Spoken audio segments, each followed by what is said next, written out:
La educación debe comenzar en la familia, continuar en la escuela y consolidarla a lo largo de la vida.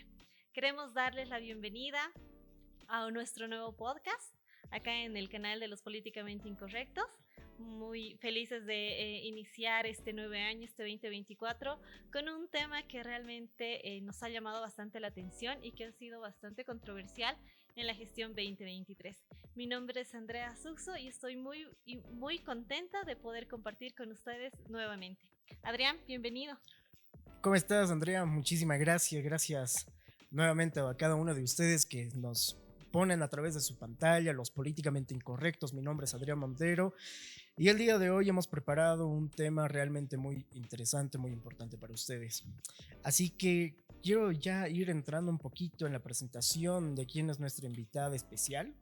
El día de hoy tenemos una invitada de lujo y ya van a enterarse por dónde va el tema que vamos a tocar el día de hoy.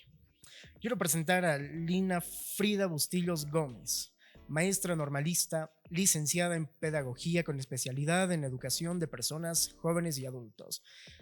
Obtuvo un máster de recursos humanos en educación en la UNED de España y maestría en el modelo sociocomunitario productivo del Profocom. Cuenta con varios diplomados como educación superior, evaluación, currículum, administración de centros educativos, elaboración de proyectos sociales y educativos, gestión educativa, manejo de grupos vulnerables, estrategias metodológicas. Actualmente es maestra jubilada, pero trabajó como docente en el Colegio Sánchez Bustamante, en el Centro de Orientación Femenina, en el Centro de Educación Alternativa Ayacucho.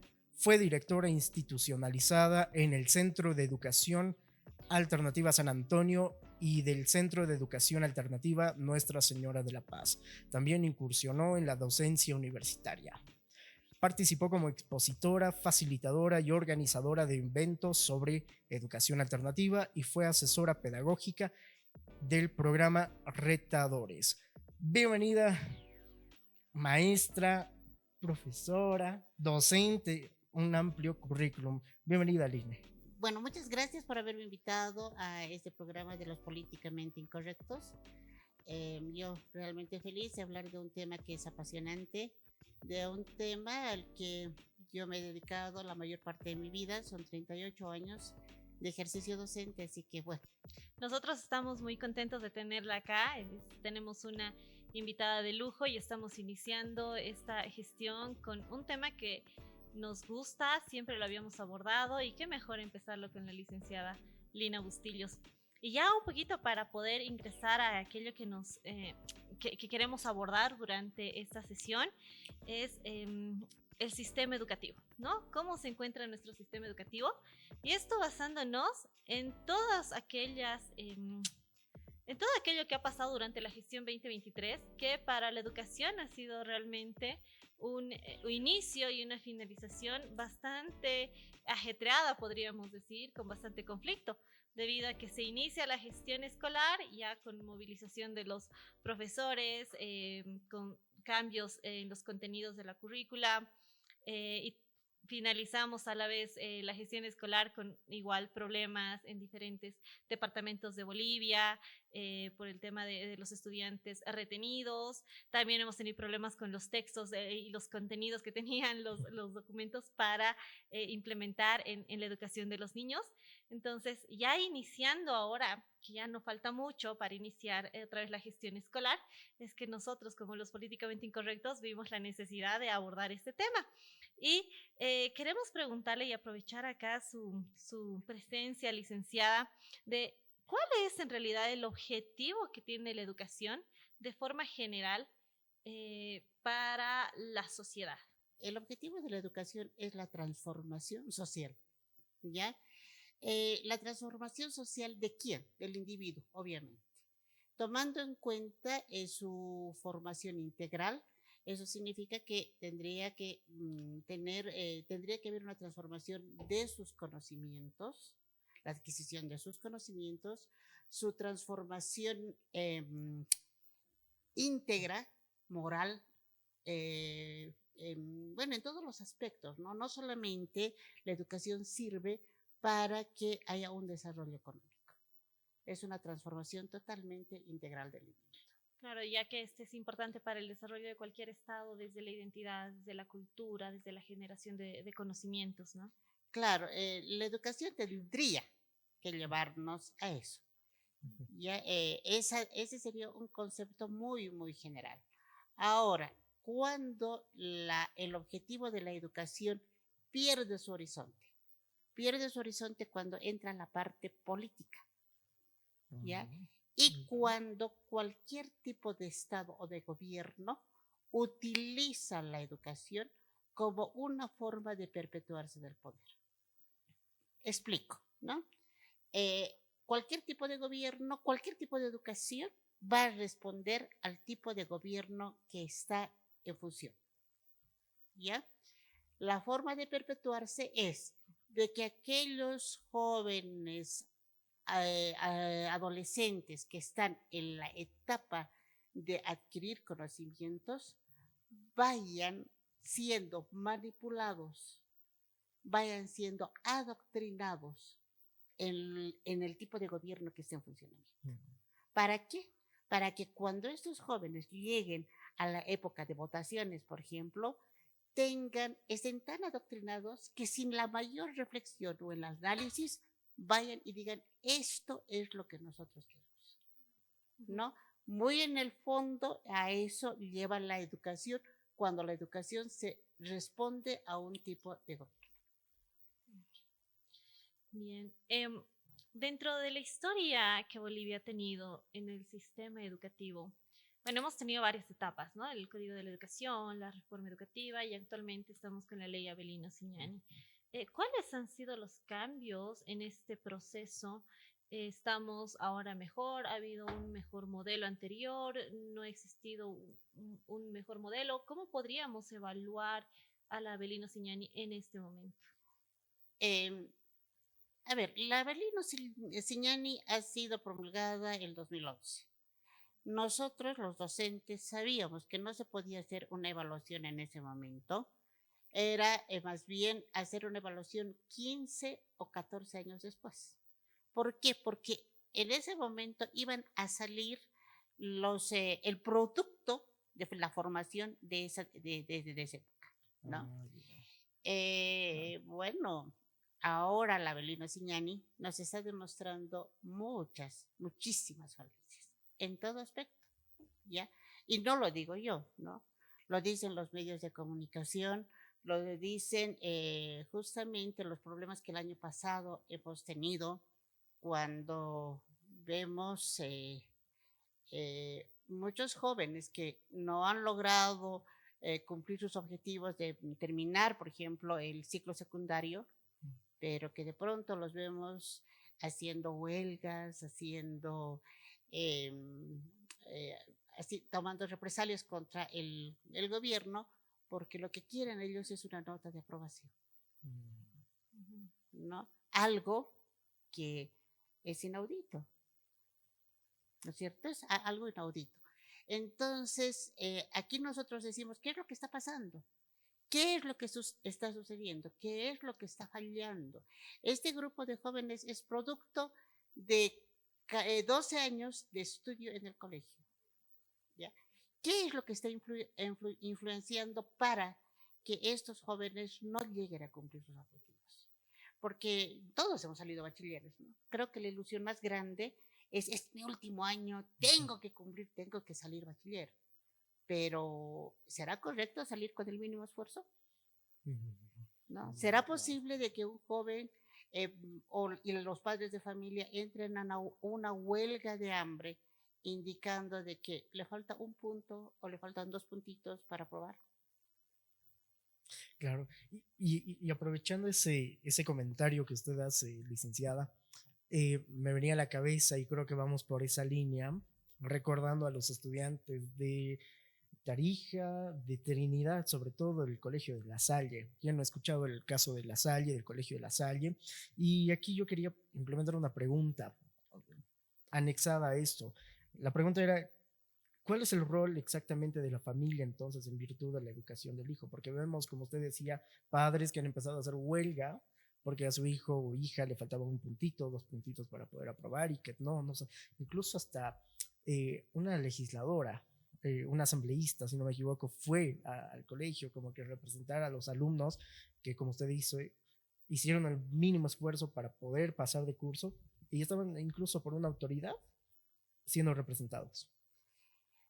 A ver, cuando hablamos de un muchacho retenido, no solamente estamos hablando de él, estamos hablando de la familia, porque estamos hablando el proyecto educativo, no, bueno, en realidad no el proyecto, más bien el sistema educativo que nosotros tenemos es sociocomunitario productivo, ¿no? Cuando hablamos de lo comunitario, estamos involucrando a la familia, estamos involucrando a todos los actores que son circundantes al estudiante, ¿no? Entonces, ¿qué es lo que sucede? Cuando decimos mi hijo no ha aprobado el curso, es porque el padre y los demás actores no han cumplido sus labores. ¿No? Yo como docente les explico, tal vez esto, bueno, muchos padres de familia lo conocen, especialmente los que tienen hijos en colegio. No se hace una sola reunión. Ya tenemos 3 evaluaciones, porque ahora hay que entender que el modelo nos dice que son trimestrales las evaluaciones. Cuando uno está ya en un nivel secundario, tiene varias asignaturas y tiene un asesor de curso que llama a los padres de familia para informar cuál es la situación de sus hijos. Primer trimestre. ¿Ya? En el primer trimestre ya el padre tiene que darse cuenta en qué situación está su hijo. Y es en ese momento donde él debe tomar todas las actitudes necesarias como para poder ayudar a que ese joven pueda cumplir su objetivo. Que no es un objetivo de él solo, es un objetivo también del padre. Porque no nos olvidemos que cuando el joven termina la época de colegio, viene otra etapa, que puede ser la etapa profesional, ya sea universitaria o sea no universitaria. Pero ¿en qué momento el padre también se sienta con el hijo y le dice, estas son nuestras, las cosas que nosotros necesitamos? Cuando el padre comenta, esta es nuestra situación económica, hasta dónde yo te voy a colaborar, te voy a ayudar y hasta dónde yo espero que tú respondas a lo que yo estoy haciendo por ti. No estamos hablando de niñitos que no entienden. Estamos hablando de jóvenes que supuestamente ya tienen un criterio analítico y reflexivo y conocen la situación de la familia. Entonces, llegar a un fin de año y decir he sido retenido porque la docente no me ha puesto nota, eso no es verdad. Eso no es verdad. Y se ha visto, ¿no? En varios casos que también salió en la gestión 2023, en los cuales había elevados índices de denuncias por parte de los padres de familia hacia los profesores en los que indicaban discriminación, acoso, violencia, que no vamos a negar que sí se puede dar en algunos casos, pero habría que evaluar cómo está la familia en esta situación. Y como decíamos al principio, que se mencionaba una frase, la educación debe comenzar en la familia. La familia es el primer lugar donde se empieza a formar al individuo y es el colegio el que va a reforzar estos conocimientos, va a generar mayores conocimientos académicos quizás, pero la familia es el núcleo donde se da la identidad, ¿no? Entonces, ¿cómo estaríamos indicando que la familia quizás está delegando el rol que le toca a ellos, más que todo a los padres, a la institución educativa y está esperando que ellos también velen por la formación, la identidad de los estudiantes, ¿no? Eh, yo pienso que hay una crisis en la familia, ¿ya? No hay una paternidad responsable, porque cada vez yo veo que hay más centros que están destinados a la crianza prácticamente de los niños, ¿no? Están las cunitas, que los tienen a los niños desde los 3 meses, al de ser añito, etcétera, ¿no? Un joven que va a salir bachiller sale aproximadamente dentro de los 17 años, ¿ya? Son 12 años de estudio. Quiere decir que aproximadamente entre 4 y 5 años, el núcleo familiar ha sido la base de ese niño para antes del ingreso al colegio. En ese tiempo, el padre ha tenido que formar valores y principios en el niño, ¿ya? Pero si el padre es un padre ausente, la madre es una madre ausente, no negamos que el padre tiene que trabajar, la madre también tiene que trabajar. Sin embargo, estos niños están creciendo a la deriva y estamos queriendo dar la responsabilidad justamente a estos centros cuna, parvularios, etcétera, que son de mucha ayuda, ¿no? Es innegable, ¿no? Pero le estamos queriendo dar toda la responsabilidad que como padres corresponde. Ya no conocemos a los hijos, no los conocemos, no sabemos qué es lo que está pasando. Ya, los hijos son desconocidos para nosotros. ¿Ya? Y muchas veces cuando, por ejemplo, en la época de la pandemia, a muchos papás les ha tocado convivir con sus hijos, Conocerlos. conocerlos a sus hijos, ¿no? Y no nos olvidemos que muchos padres estaban desesperados, decían ya clases presenciales de una vez, que los profesores son unos flojos, etcétera. ¿Por qué? Porque ellos no podían soportarlos a sus hijos dentro de su casa.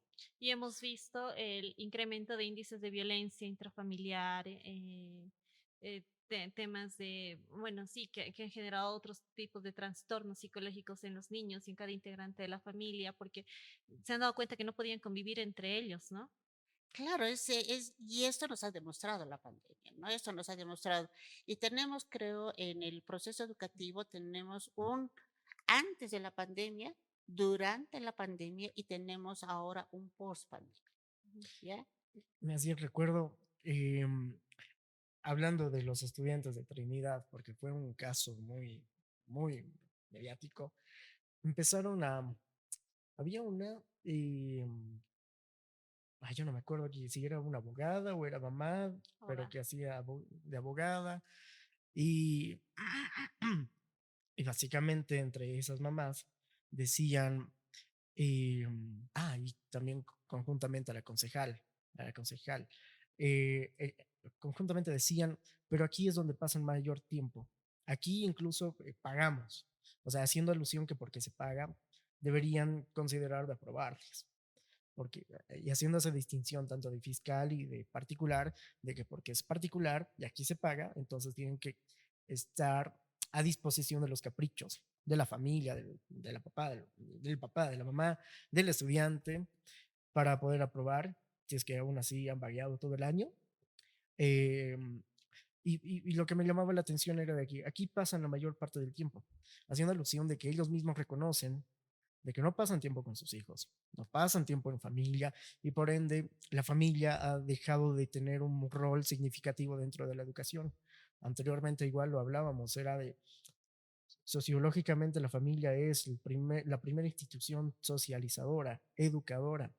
De ahí vamos, ahí en ese núcleo familiar vamos a aprender el lenguaje, vamos a aprender valores, modales y demás que vamos a exteriorizar, que una vez ya adultos vamos a exteriorizarnos en la socialización, pero ya la familia simplemente parece que se va a una suerte de, es que yo, es mi hijo y es una cuestión afectiva y nada más, ya no hay una función. Ni siquiera es afectiva, yo creo que es los padres de familia han cambiado tanto la mentalidad que solamente tienen ahora una función proveedora. En Mm, muchos casos dicen, yo me sacrifico por darte una buena educación. ujú, ¿Ya? ujú, Pero volvemos a decir, la educación no solamente se le da en el colegio, el colegio, en la institución educativa, lo que tiene que dar ujú. son conocimientos científicos, teóricos.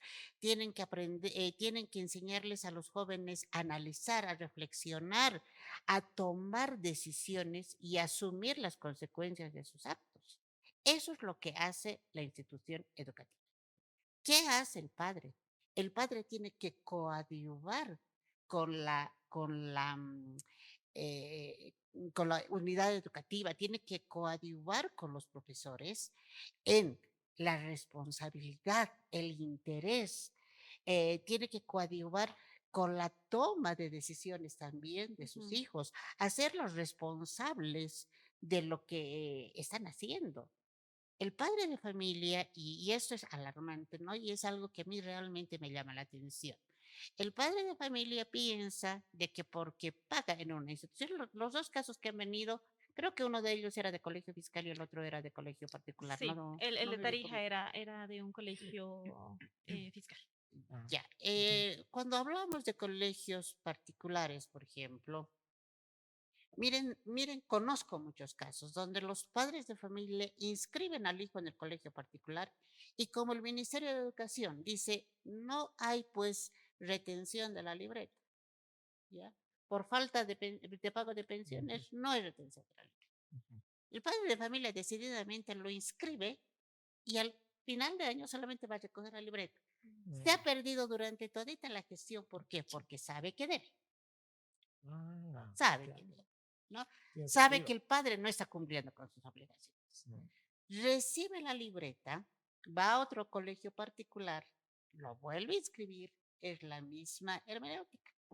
¿Qué ha pasado con ese joven? Ha pasado 6 colegios para salir bachiller sin haber pagado nunca la pensión y en caso de que el joven tenga este tipo de problemas, los padres de familia dicen, porque no he pagado la pensión, no me han querido dar notas, que es totalmente falso, porque desde el momento en que tenemos un sistema que ya está digitalizado, el padre de familia entra con el RUDE al sistema educativo, entra con la resolución ministerial que le corresponde al colegio y el padre, sin tener que ir al colegio, está enterado de la situación de notas de su hijo. Claro.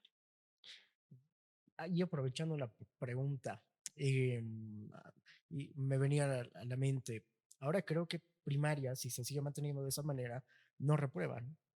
Estudiantes de primaria no reprueban, los de secundaria, como hemos visto, están Retenidos. retenidos en un sentido ya más de comportamiento, son como que, como también lo explicaba la directora en el Colegio de La Salle, mi padre es tal, mi madre es tal. Entonces, digamos, esto ha tenido un cambio, incluso que viene de la misma ley, el Lino Sinani, que los mismos maestros, a mi entender, han estado cuestionando, porque ahora los estudiantes y los padres se van contra los maestros. Y ya no es el maestro, digamos, el que pone el orden y que no te estás portando mal o poner sanciones, sino que el maestro que pone sanciones. Ahora, mi pregunta era, ¿hay algo, alguna institución o algo para que realmente se pueda medir el asunto de una evaluación de calidad? Me gusta la pregunta, Adrián, y les voy a decir algo, ¿no? Hay un informe que saca la UNESCO que creo que Sí, sí. Andrea lo va a poder, va a poder indicar. Pero, a ver, yo digo, cuando hablamos de calidad educativa, estamos hablando no solamente de la calidad de información o la calidad de evaluaciones, estamos hablando de calidades. Eso se refiere aquí a la calidad de infraestructura, a la calidad de instrumentos metodológicos, a la calidad de instrumentos de enseñanza, Ujú. a la calidad de infraestructura, a la calidad de docentes, ¿ya? Estamos hablando absolutamente de varias cosas que nos van a dar como resultado la calidad docente. Ahora, a la pregunta, sí, existe el Observatorio Plurinacional de la Calidad Educativa, que hace muchos años ya debería estar funcionando y funcionando de tal forma que eso es lo que dicen, ¿no? Eso es lo que se nos ha informado, que este observatorio tendría que hacer una evaluación a cada unidad educativa para Ujú. ver justamente esto, lo que estoy diciendo, ¿no? ¿Qué pasa, por ejemplo, si yo tengo muy buenos docentes, pero los alumnos están sentados entre 3 alumnos en una banqueta que es para dos, que no tienen la comodidad? Obviamente el alumno se va a sentir incómodo, no va a poder hacer absolutamente nada, ¿no es cierto? Tengo un buen docente, pero la calidad de infraestructura me está fallando. No tenemos luz, No no hay tenemos luz, sillas, no no hay tenemos pizarra. absolutamente nada. ¿Qué nos ha Las luces están mal. demostrado, por ejemplo, la pandemia? ¿Ya? Muchos colegios particulares ya habían implementado su plataforma, porque el colegio particular no es que sea mejor, ¿ya? Los docentes son los mismos, en el particular y en el fiscal. Simplemente que el colegio particular a veces, tampoco digo que todos, reinvierte, reinvierte y hace que su infraestructura realmente vaya acorde a la nueva tecnología. Ujú. ¿Ya? Pero en un colegio fiscal, no, pues el colegio fiscal no tiene ventanas, no tiene luz y bueno, es un sinfín de problemas que se tienen. Mm. ¿No? Entonces, ahí es donde existe la diferencia. Ahora, el observatorio tiene que demostrarnos esa competitividad entre unidades educativas. Claro, pero va a depender mucho de los indicadores que maneje el observatorio, ¿no? Obvio. Siendo que, como usted decía hace un momento, no está activo como se gustaría que esté evaluando la calidad bajo todos estos indicadores que ustedes nos dicen, ¿no? Infraestructura, docencia, pertinencia, estrategias metodológicas, pero también tendríamos que ir a responder a estándares internacionales porque el individuo no solo se van a quedar en el territorio como tal, sino también van a ir a competir a estándares internacionales y hay que ir midiendo, hay que ser competitivos, no solo con el mercado interno, sino también con un mercado externo. ¿Por qué? Porque el individuo no se va a quedar, o lo ideal es que no se queden solo con el bachillerato, que puedan llevar a un nivel de profesionalización y que podamos generar mayor conocimiento también en el exterior, ¿no? Claro, a eso se refiere cuando estamos hablando de la intra y de la interculturalidad, que debería manejarse bajo esos parámetros, ¿no es Ujú. cierto? Pero lamentablemente, yo quiero decirlo así de una forma muy abierta. eh, para el Ministerio de Educación estamos muy bien, ¿ya? Mm. Pero lo que sucede es de que, como se decía al principio, el año pasado, ¿por qué había tanto conflicto? Para empezar, se dijo, es un cambio de currículum. ¿Quiénes dijeron el cambio de currículum? La gente del Ministerio de Educación. Y cuando se revisaba decíamos, ojo, un ratito, este no es cambio de currículum. Aquí lo que se está haciendo es ni siquiera un cambio de contenido, se está adicionando contenidos a la malla curricular. ¿Ya? De hecho, el Ministerio de Educación no sabía lo que estaba diciendo. ¿Ya? Por eso es que el docente se ha sentido realmente conflictuado, porque decía, bueno, ¿qué se está quitando? Se está quitando matemáticas para poner otra cosa, se está cambiando, ya no se va a dar música, se va a cambiar educación física. ¿Y quiénes van a dar esas materias que en este momento nos están adicionando? Bueno, ha tenido que pasar toda la gestión para que se den cuenta de que no era un cambio de currículum, que era la adición de ciertos contenidos a la malla Currículum. curricular. Y también hay que adecuar la infraestructura, ¿no? Porque Claro, no es simplemente cambiar el contenido y mantenerse en la infraestructura, porque nos están hablando de incluir lo que es ciencia y tecnología, incluir otras áreas más, pero si no tengo la infraestructura y el docente, no quiero decir todos, porque sí podemos indicar que hay docentes o profesores y maestros que se capacitan, pero en su mayoría no. Entonces, también estamos hablando de la calidad en cuanto a pertinencia, conocimientos y estrategias tecnológicas de innovación que vayan a cumplir con este tipo de calidad y que los padres también estén atentos a estas nuevas, a estos contenidos, que estén al tanto de las nuevas tecnologías para poder guiar a los hijos dentro de su núcleo familiar, ¿no? claro, es lo correcto, ¿no es cierto? Pero aquí también surge otro problema. Y está en la 001. Si ustedes la pueden leer y está a cualquier persona que quiera ingresar, entra a buscar resolución ministerial 001. Obviamente no es solamente del subsistema. Tenemos que aclarar, ¿no? Tenemos el subsistema de educación regular, Ujú. el subsistema de educación alternativa y tenemos el subsistema de educación superior. Son tres subsistemas que tenemos en el Estado Plurinacional de Bolivia. En la resolución ministerial 001, ¿qué es lo que dice? No se puede utilizar otros textos que Ujú. no sean emanados por el Ministerio de Educación. ¿Ya? Primero. Y nosotros hemos visto el año pasado, la Federación de Maestros ha peleado bastante por eso, porque decían los contenidos han sido plagiados, que no corresponden, que hay errores ortográficos, y eso es cierto.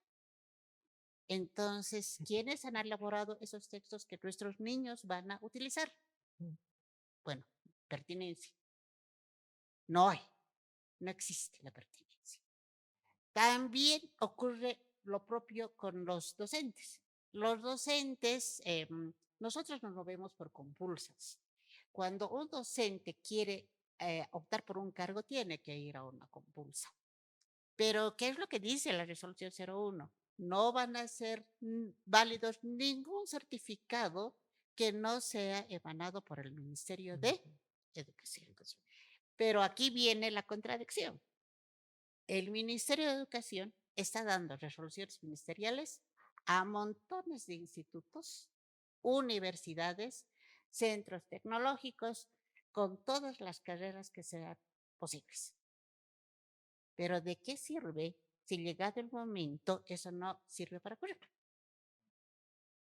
Entonces, el maestro se limita a lo que el ministerio le da. No quiero equivocarme, pero si ustedes saben lo que es adoctrinamiento, estamos bajo esa óptica.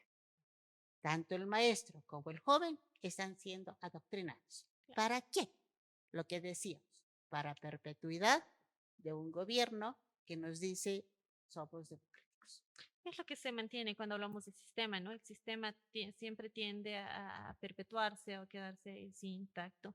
Algo que nos llamaba a nosotros mucho la atención y por eso la pregunta de Adrián que indicaba sobre la calidad, es que como se mencionaba hace un momento, es que la Fundación Milenio lo sacó un informe estadístico sobre cómo estamos en educación, ¿no? Y acá para mencionar algunos datos, nos indicaban que en lectura el 74% de los estudiantes bolivianos de tercer grado de primaria se halla en los niveles de rendimiento más bajos y más atrás del promedio latinoamericano, lo cual ya para nosotros es alarmante porque es un porcentaje bastante alto, ¿no? Entre los alumnos de sexto grado de primaria, al 85% no entiende lo que lee y no tiene la capacidad de establecer relaciones ni de interpretar e inferir significados. En matemáticas, 8 de cada 10 estudiantes en tercer grado y 2 de cada 3 en sexto grado se ubican en los niveles de rendimiento más bajos, lo que significa que nuestros estudiantes carecen de las habilidades necesarias para resolver problemas matemáticos básicos. Esto según lo indicó Ernesto Yáñez, que es quien fue el especialista que elaboró estos datos estadísticos sobre la situación social de Bolivia. Hay muchos elementos más. Se han tomado también los puntos que indicó la UNESCO en una evaluación que se realizó y para nosotros como Bolivia es alarmante porque yo como docente universitaria y se nota bastante el nivel de conocimiento que tiene el estudiante cuando concluye el colegio, que debería tener estándares mínimos de conocimiento, de una lectura rápida, comprensión, y nos encontramos con que no podemos llegar a poder darles un texto porque no lo entienden, no lo comprenden, ¿no? Entonces, eso sí es un problema. Entonces, acá podríamos indicar que, como usted nos mencionaba hace un momento, que estamos con un problema de evaluación de calidad. Quizás nos estamos centrando más en poder transmitir ese conocimiento basándonos en la doctrina de que repitan sin la necesidad de razonar la información que se les da, pero no existe una interpretación e incluso aquella crítica hacia el conocimiento que nos están dando, porque el conocimiento no siempre es lineal. Tiene que haber una crítica, tiene que haber una contradicción para formar nuevo conocimiento, ¿no? Eso responde a lo que Adrián me preguntaba, ¿no? En primaria no existe la retención de los alumnos de primaria. El alumno hasta el sexto de primaria tiene que pasar nomás así porque tiene que pasar. Entonces, en este sentido, yo digo, mis colegas docentes, ¿cómo están haciendo sus evaluaciones? Porque cada gestión, nosotros tenemos una evaluación institucional donde los administrativos tienen que tener una evaluación con cada uno de sus docentes y preguntar cuál es la situación en la que están sus alumnos, ¿no? Y aquí, por experiencia, porque he manejado direcciones, se dice, a ver, señor profesor, ¿no? ¿Cuánto es su avance? 99%, 90%. Ese es el avance. Está diciéndonos, bueno, he corrido, he hecho lo que tenía que hacer. Pero aquí viene la otra parte y el aprendizaje significativo se ha logrado obtener. Ahora, decíamos, esto no es un trabajo solamente del docente, es un trabajo que tiene que ir con el padre de familia, acompañado del padre de familia. Pero el padre de familia, gracias a las juntas escolares, tampoco digo todas, pero gracias a las juntas escolares tampoco se deja hacer ese trabajo al docente, porque el docente está supeditado a que los padres de familia e incluso en muchas ocasiones digan, este alumno tiene que pasar porque tiene que pasar y obligan al docente a dar la nota de aprobación. Ujú. ¿No? Ahora, ¿qué viene esto? Lo que bien decía Andrea, no hay una continuidad, ¿ya? No se está formando al alumno, al, al- a los muchachos, no se está educando para la educación superior. Y eso sí, estoy muy de acuerdo. El joven dice, para empezar, ¿por qué en la universidad me están dando tanto? No puedo leer tanto. ¿No? En colegio yo no hacía todo esto. Las mallas curriculares nos explican qué es lo que se tiene que hacer. Pero cuando se le dice al alumno, hay que hacer eso, sí, yo nunca he llevado en colegio, nunca lo he hecho. ¿No? No sabemos si es su pretexto que realmente no lo han hecho. Pero aquí nos estamos enfrentando con un problema muy terrible, Andrea, Adrián. Ya usted, ella, la doctora como docente universitaria, Adrián también conoce que estamos siendo avasallados ya por algo que es la educación 0.5, ¿ya? Y que nos está pidiendo que el alumno no solamente sepa ahora leer, interpretar, que sepa analizar y que sepa reflexionar. Yo recuerdo, y yo les digo, hace más o menos unos 5 o 6 años, yo decía, no necesito un celular tan inteligente. ¿Para qué? Si el celular solamente nos podemos, son llamaditas y demás cosas, ¿no? Yo quería un celular chiquitito, pero con el tiempo me he dado cuenta que no es ya un lujo, es Es una una necesidad. necesidad. El que no tiene celular está incomunicado. Incomunicado. Ya, Sí. estamos en eso, ¿no? Ya en la educación 0.4 pasó la época de la tecnología. Ahora viene la época de la persona. ¿Y qué dice? ¿Qué dice la educación? Nos dice que muchas carreras van a desaparecer, ¿ya? Pero eso no es tan cierto. ¿Por qué? Porque el hombre, la persona, no va a competir con la máquina, va a manejar la maquinaria para poder hacer algo que realmente sea de bien para él. Ujú. Ya no va a servir una carrera. O sea, ya el padre de familia no va a poder decir, mi hijita va a salir licenciado, va a ser abogado. Ya no le sirve, necesita 4 o 5 carreras. ¿Por qué? Porque el joven tiene, la persona tiene que reinventarse si quiere sobrevivir. Y la inteligencia artificial no es de que nosotros vamos a hacer, yo he escuchado, ¿no? Ah, la inteligencia artificial ahora me hace las tareas y yo soy feliz de la vida. No, porque el joven tiene que ser analítico, el joven tiene que ser reflexivo. ¿Para qué? Para sacarle el mayor provecho a la inteligencia artificial. Y saber preguntar, Claro, porque para Sí. que yo use el ChatGPT, que es lo que actualmente se está usando ahora en las aulas, más que todo en educación superior, yo tengo mi ChatGPT y pongo la información y me sale.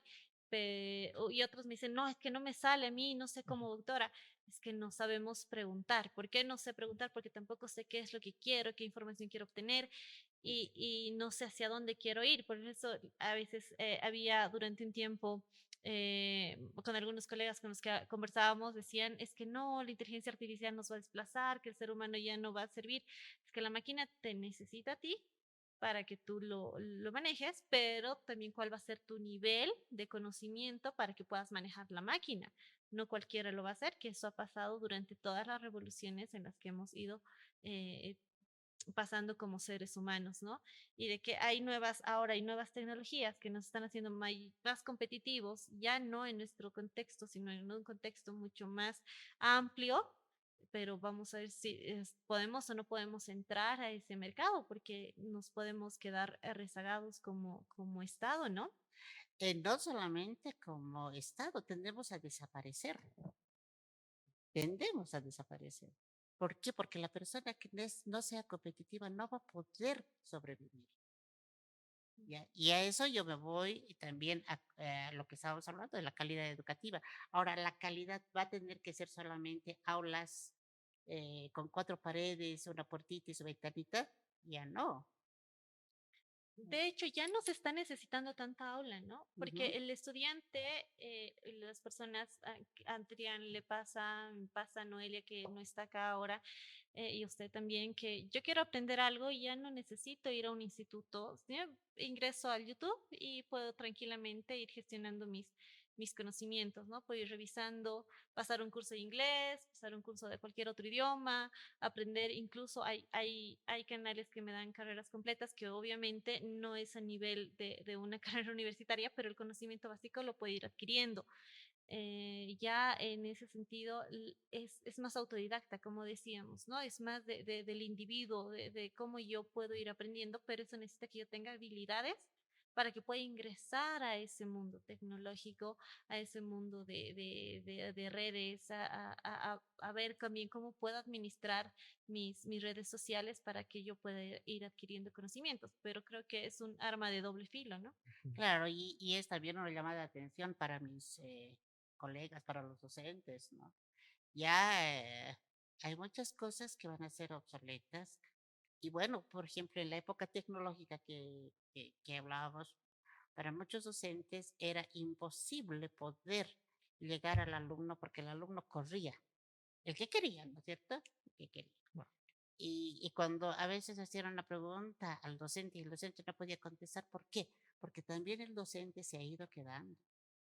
Por eso una de las cosas que en este momento son importantes es una reestructuración de qué tipo de docentes está las escuelas de formación de maestros generando. Ya no pueden ser los docentes de hace 1 año, 2 años, 3 años. Tienen que ser docentes totalmente renovados. Tampoco pueden ser solamente, no estamos hablando solamente del subsistema de educación regular. Creo que esto también tiene que ser mucho, mucho, mucho más fuerte en las universidades privadas y en las universidades estatales. ¿Por qué? Porque obviamente en las universidades lo que se llevan, se llega son aprendizajes ya especializados,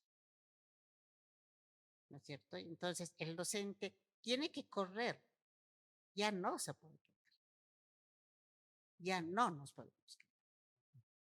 había un comentario que decía usted de que si nos damos cuenta estamos en un plan de adoctrinamiento, lo cual es cierto, lo cual es cierto y el mismo George Orwell lo hablaba y decía quien controla el presente controla el pasado y quien controla el pasado controla el futuro. Y con esa frase me venía a la mente cómo incluso quien tiene el poder, para no agrandar mucho esta discusión del poder y quien tiene la verdad y quien crea una verdad o interpreta una verdad, es el gobierno mismo a través de sus ministerios y demás que va a imponer una verdad. Y esa verdad puede no estar conectada con hechos objetivos. La, la evidencia histórica puede reflejar otra cosa, pero aquí el gobierno tiene una intención clarísima para decir quiénes son los buenos, que quiénes han sido los explotados históricamente y quiénes tienen que ser reivindicados y con eso tienen todo un una conexión de cadenas, que ahí conectan los indigenistas, ya se trae al tema incluso feminista dentro de los colegios, ecologistas y demás. Entonces, mi pregunta iba más o menos por el lado de la educación, ya hablando en un sentido más de una batalla cultural, es un instrumento realmente importante dentro del marco de la batalla cultural. Claro, claro, es bien importante, pero cuando se va truncando esto, ya es bien difícil de poder retomarlo. Y generalmente aquí en Bolivia estamos entendiendo como cultura al folclore, ¿ya? Decimos que cultural es de que la gente, por ejemplo, baile en el Gran Poder. Eso es cultura, ¿no?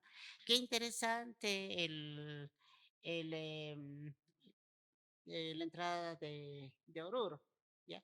Pero eso no es cultura. Vamos a ver. Eso no es cultura.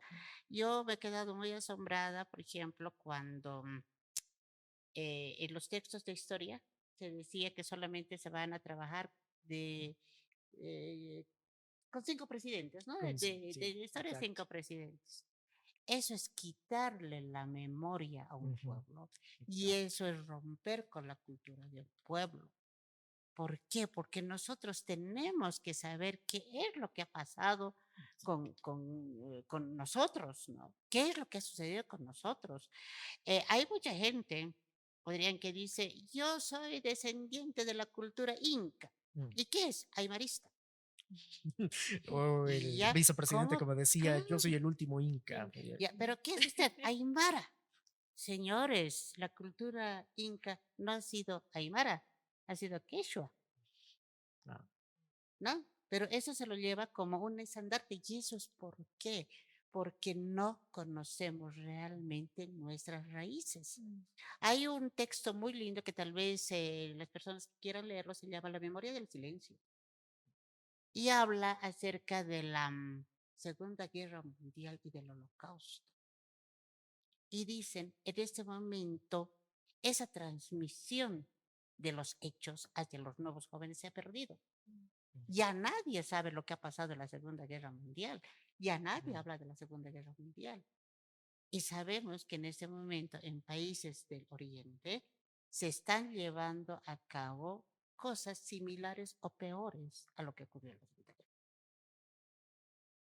Ya nosotros sabemos lo que ha pasado Con las personas afrodescendientes. a afrodescendientes. Se está repitiendo, se está repitiendo. mm, ¿Qué ha pasado con los indígenas? Se han cambiado simplemente roles. Ahora eh, los que han sido en este momento marginados ahora están marginados. Entonces no hay la memoria cultural que es la base significativa de un pueblo. exacto. Hablando de educación, si nos vamos al tema de la etimología, podemos llegar a que proviene del latín ex ducere. Ex, que quiere decir fuera de, ducere, guiar, conducir. Entonces, ¿por qué el sentido de la palabra? ¿Por qué el origen de la palabra? Era para poder guiar a aquel que era simplemente ensimismado en sus propias actividades, era para poder darle una visión más allá. Básicamente, entonces, con la etimología podríamos entender que la educación sirve para poder ver más allá de uno mismo. Ahora, en el sentido de, perdón, eh, el adoctrinamiento ya no es lo mismo que que la educación. El adoctrinamiento te va a sesgar, te va a decir, tú tienes que saber esto, tienes que saber la historia de 5 presidentes, porque no necesitas más, no necesitas saber de otros presidentes. Y tienes que conocer el lado malo, si es que hay algún otro presidente por ahí, tienes que conocer el lado malo. O sea, no, este ha sido un dictador, este era de derecha, entonces no, era fascista, era lo peor que le ha pasado a Bolivia. Colonizador. Colonizador, exacto. Entonces, básicamente ya la educación, y eso ya no es como para los padres mismos pensar que el colegio es un templo del saber, o la misma universidad, que ya no es un templo del saber, ya no es donde te van a ir a formar y que tú vas a salir con todo el conocimiento universal en la universidad.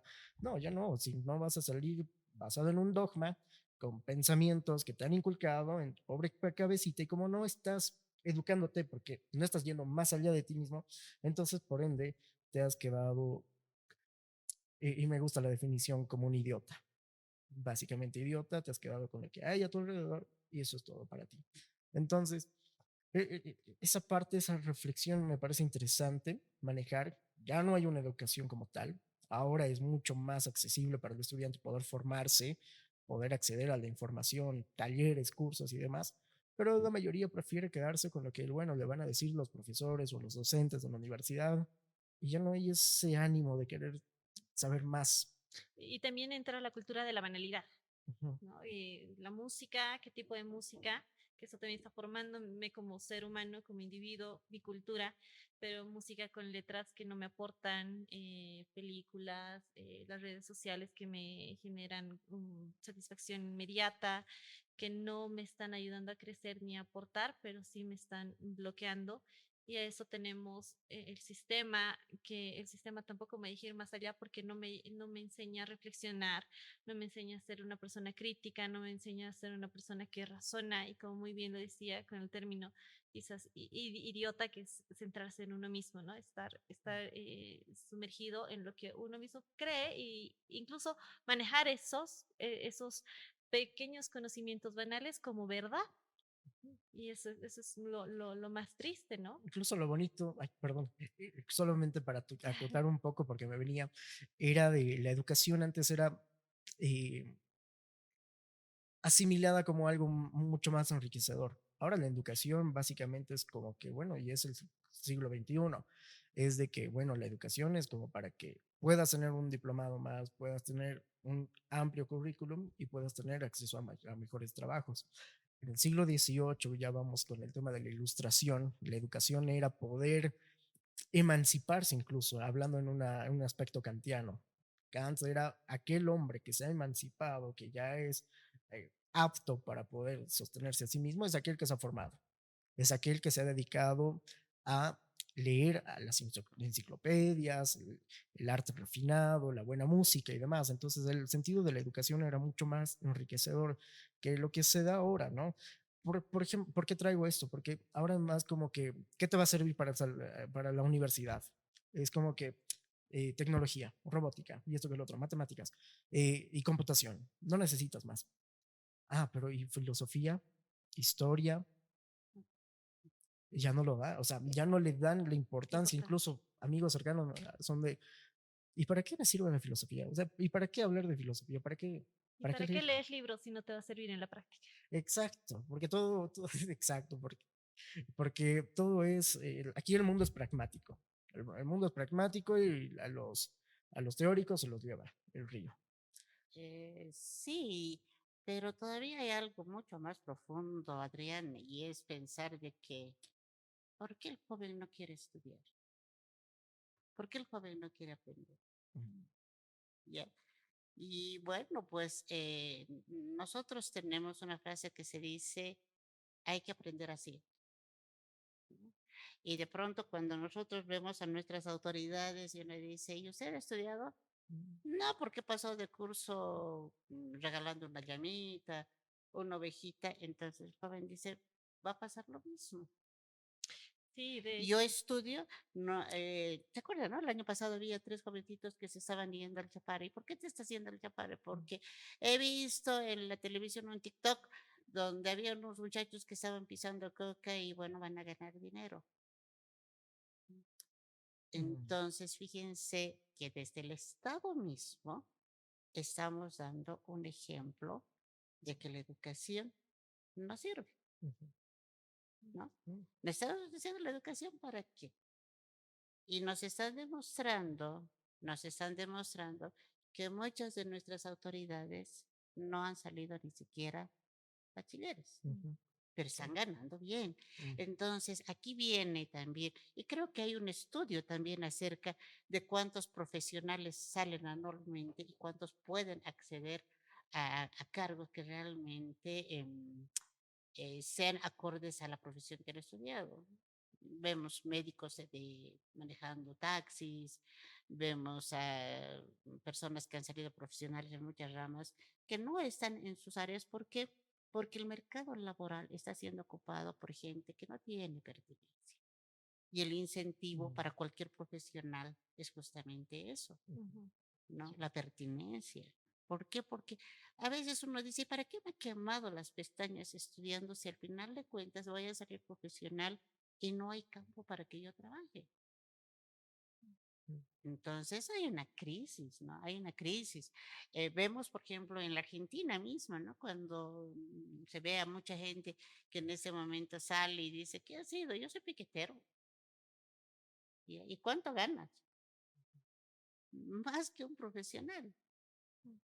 Entonces, ¿serán realidades que se están repitiendo en nuestro país? Ujú. Claro, estamos en una situación en la que pues, tocar este tema realmente es bastante amplio, ¿no? Porque no es solo hablar del sistema regular, sino de los otros sistemas como educación alternativa, que está en crisis, ujú. la educación universitaria, que es un mundo aparte, todavía pues, tenemos, recién incluso hubo una universidad que se estaba abriendo en Quilacollo, si Sí, no me sí, sí, sí. equivoco, que no tenía los permisos necesarios, aunque se decía que era universidad Mm, pública. Bueno, hay sí, muchos problemas más allá, ¿no? Porque entender la educación universitaria también es otro mundo, entender la profesionalización, el camino de la persona hacia la profesión, ir a estas competencias profesionales, si las adquiere, no las adquiere. Bueno, las universidades privadas, universidades públicas, todo lo que es el nivel primario o especial también, ¿no? Bien. ¿Cuál es el instrumento normativo que nos va a regir ya en esta gestión 2024 y con el cual ya los colegios tienen que ir formándose? Esto que tanto para conocimiento del público, de los padres de familia, de los hijos, porque es responsabilidad de los padres de familia también conocer este instrumento, ¿no? Claro, en realidad la resolución ministerial 001 quebrado 24, todos los años, absolutamente, a principios de año, antes de las inscripciones, sale una resolución emanada por el Ministerio de Educación. Esta resolución nos habla de lo que es la planificación. En este momento, por ejemplo, estamos en la planificación de inscripciones, ¿ya? Viene la segunda parte, que es la planificación del desarrollo curricular, y luego viene lo que es la planificación de la evaluación, ¿no ven? Ujú, Está el cronograma, están las fechas de vacaciones de los alumnos, está la parte administrativa, quienes pueden acceder a ser docentes en diferentes unidades, cómo se van a llevar las compulsas, quienes pueden acceder a las compulsas. También está qué textos se deben usar, qué textos no se deben utilizar. No ha salido un esquema a lo que es el proyecto sociocomunitario productivo, que es el que manejan, digamos, todas las unidades educativas para ir incorporando todo el trabajo que se tiene que hacer. Están las olimpiadas, está absolutamente todo, ¿no? Entonces, simplemente es entrar al YouTube si quieren, o entrar al Ministerio de Educación, bajar la resolución ministerial 001 de educación regular. Los que están en educación alternativa tienen la resolución en alternativa, y los de educación superior tienen la resolución ministerial 001.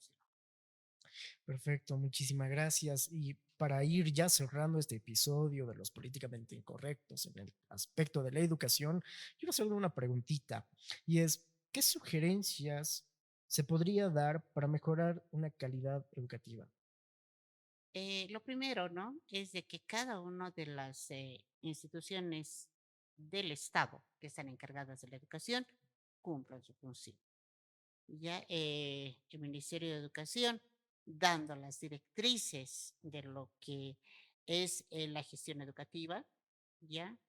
Pero aquí por ejemplo, en este caso quiero resaltar la función de la Federación de Maestros, que ha luchado siempre por mantener un escalafón donde solamente puedan ingresar los maestros egresados de las escuelas de formación, porque de lo contrario tuviéramos un botín de guerra, ¿no? Ese es un trabajo que se tiene que hacer. Yo creo que lo que se tiene que hacer es cambiar absolutamente todas las estrategias y políticas en esa formación de maestros. El maestro tiene que cambiar su mentalidad. el maestro no puede pensar de que al egresar ya ha concluido. El maestro tiene que estar en constante formación, tiene que estar adelantado a los alumnos, porque como Adrián decía, la educación es guiar, es conducir, y no puede pues un ciego guiar a Otro otro ciego, ciego. no, no puede.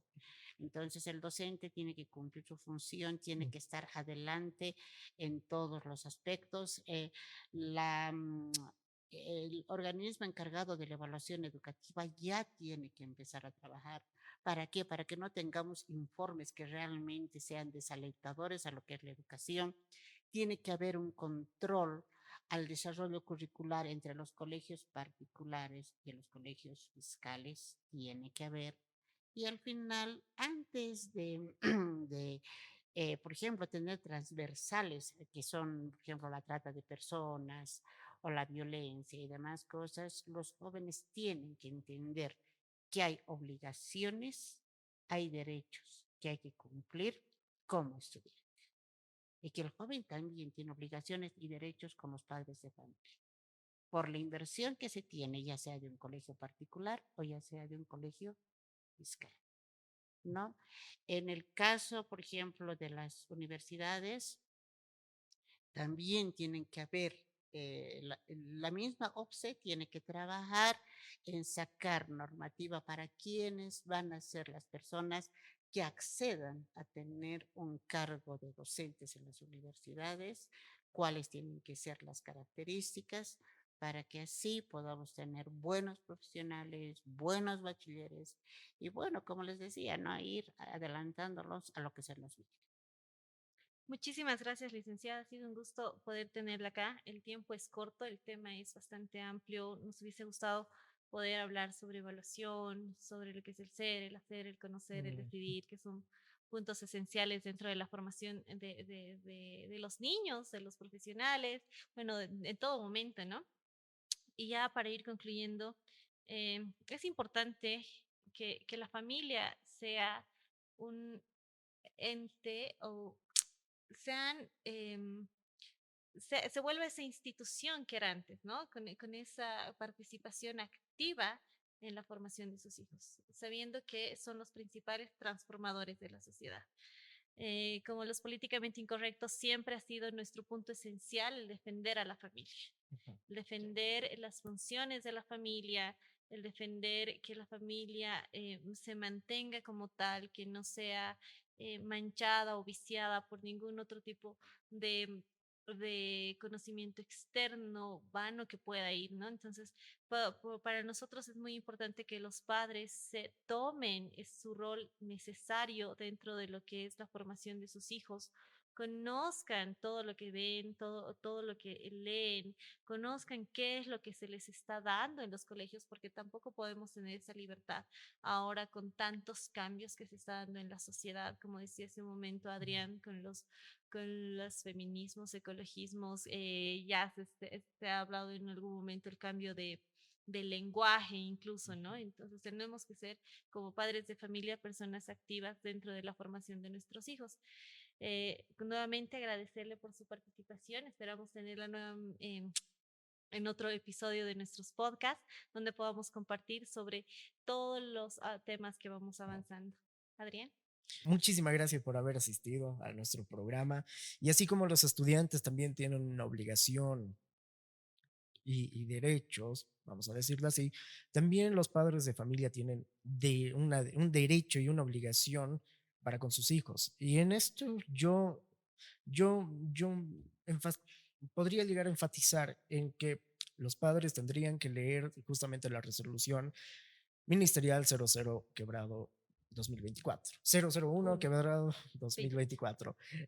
Justamente porque hay dos, mientras yo leía la resolución ministerial, hubieron dos puntos que me llamaron la atención y ojo, para que también con los padres puedan ser un poco más atentos con lo que están avanzando sus hijos, tanto en primaria y secundaria. Y entre uno de esos, para no hacerlo muy largo, es el artículo 79 de esta ley, en el inciso C, que dice reconocer y valorar los saberes y conocimientos de nuestros pueblos indígenas, que estos tienen el mismo valor científico que el conocimiento universal. Estamos poniendo, básicamente ya se está dando los tintes de ideologización en el tema de la educación. ¿Cómo puede llegar a decirse que tienen mayor, igual jerarquía en cuestión científica, los conocimientos y, ancestrales, por así decirlo, que la medicina propia? Y otro artículo que me llamaba la atención es el 94, en el que se dice se debe incorporar la educación integral sexual. Entonces, ojo, porque ya hemos visto casos en países vecinos como Argentina. Argentina básicamente ha tenido problemas serios con el tema de la educación sexual, la ESI, que era una completa ideologización para con los niños, sobre todo los infantes. Y ya estaríamos, yo creo que sería muy importante que podamos tocarlo nuevamente como una segunda parte, más el tema de la educación, y ahí poder examinar cuáles han sido las repercusiones de implementar estas cositas, porque no viene no viene por un criterio de que vamos a enseñar lo que es hombre y mujer, que es los genitales, no, viene con ciertas, eh, con otros ¿No? tintes, Con otros exacto. tintes un poco coloridos. Entonces los padres tendrían que ser más atentos para con sus hijos. Yo me quiero despedir con una frase bíblica. Si los padres no quieren llorar, dice, instruye al niño en su camino y aun cuando fuera viejo no se volverá. Entonces yo pido a los padres de familia, tengamos una paternidad responsable. Eduquemos nuestros hijos. Dicen que la educación empieza en el vientre de la madre. Entonces eduquemos a hijos e hijas para el futuro y para que nosotros podamos, el momento de partir, sentirnos orgullosos de haber tenido hijos e hijas que son gente de bien y que están siendo un aporte para la sociedad. Muchas Muchísimas gracias. gracias. Muchísimas Gracias. gracias. Los invitamos a seguirnos en nuestros siguientes podcasts. Y hasta luego. Ha sido un gusto compartir con ustedes. Gracias.